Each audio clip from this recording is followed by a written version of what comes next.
Hello, this is Gio. Hey, look what we have here. We have a Matag stove.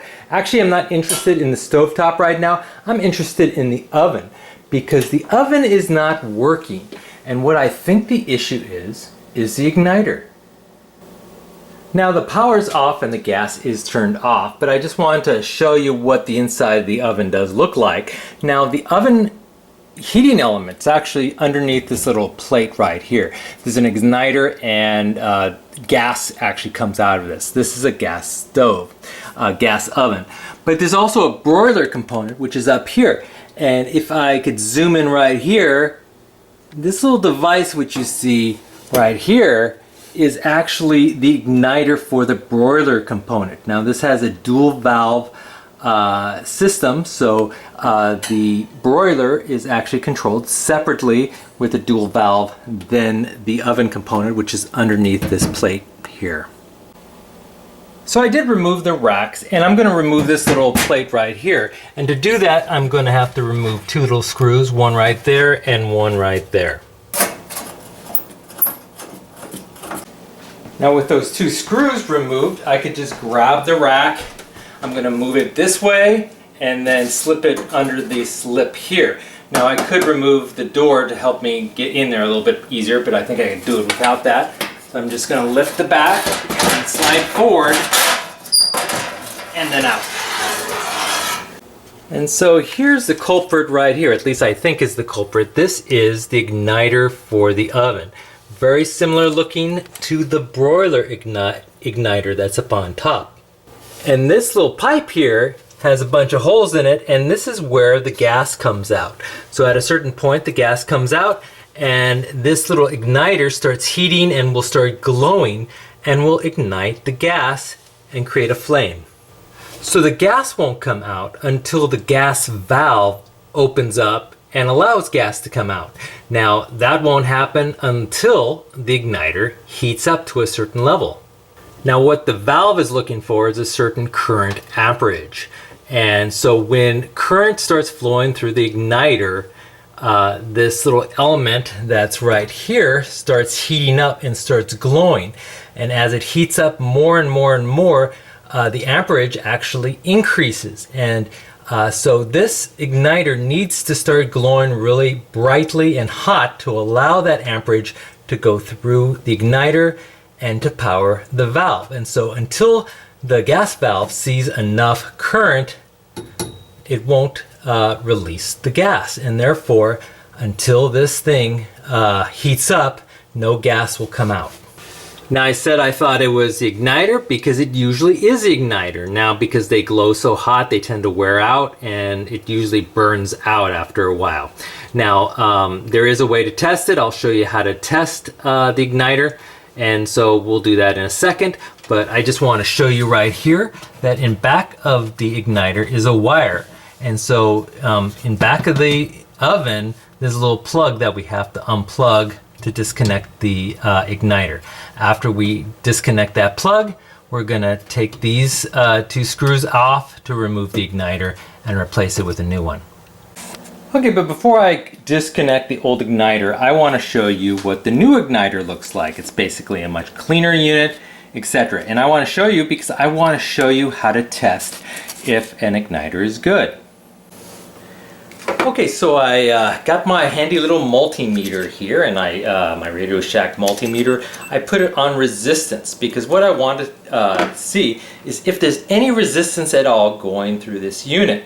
Now there are two little leads right here which I'm going to measure. Basically one goes through a wire and then goes all the way through this burning element and out again. So if there's any crack in this new element, I won't get any resistance at all. And so that's one of the things I'm interested in about, and I'm not sure if you can see this. Let's see, it says off right now. Okay, so I touched the two leads.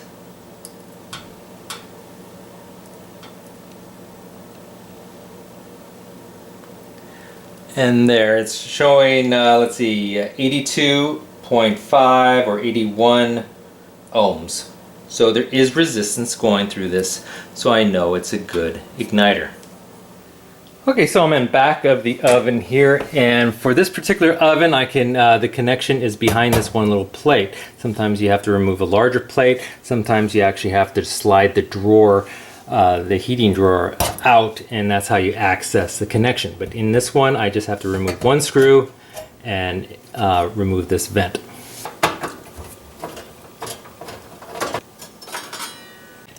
And so here's the connection to the igniter. You can see this wire right here goes into the oven, and so that will be what's connected to the igniter. And this is a little connection plug.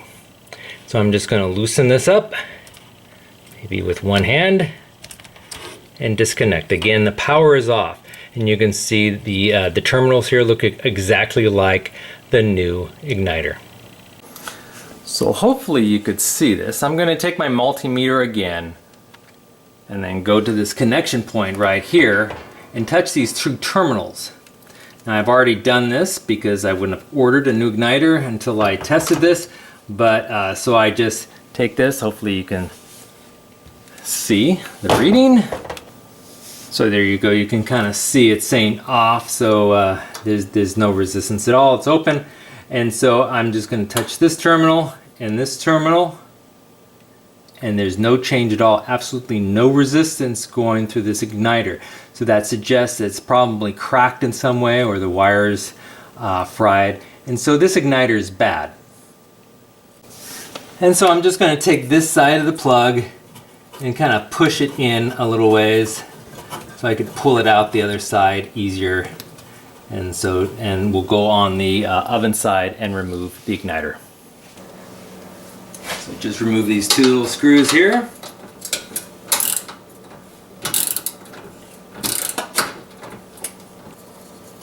And just pull out the wire.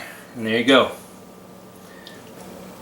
And then for the new igniter, I just reverse the process, kind of stick this plug in through this little hole.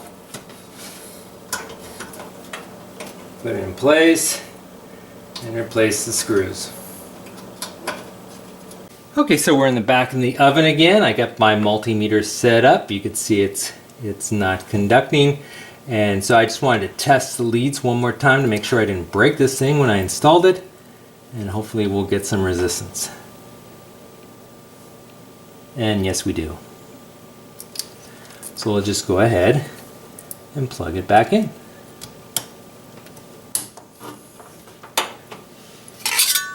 And then replace the cover. Okay, so before I put back the cover and the racks, I do want to test this thing. So I did plug in the oven, and I'm just going to start her up. Let's hit start. And you should see the element glow. It might take a minute or two. And yes, indeed, you see it glowing right there? That is what the old igniter did not do. And so before the flame actually goes on, I think I'm going to... Oh, there we go. The flame is on. So it's working correctly. I turn the power off, and the igniter will diminish its glow, the current will be reduced, the valve will kick in and stop the gas. There you go. Well, there you go. I have a functional oven again. It's time to make a pizza. Well, I hope you enjoyed this video, and if you did, please hit that like button at the bottom of the screen and even consider subscribing to my channel. I have many more videos to come. Bye-bye.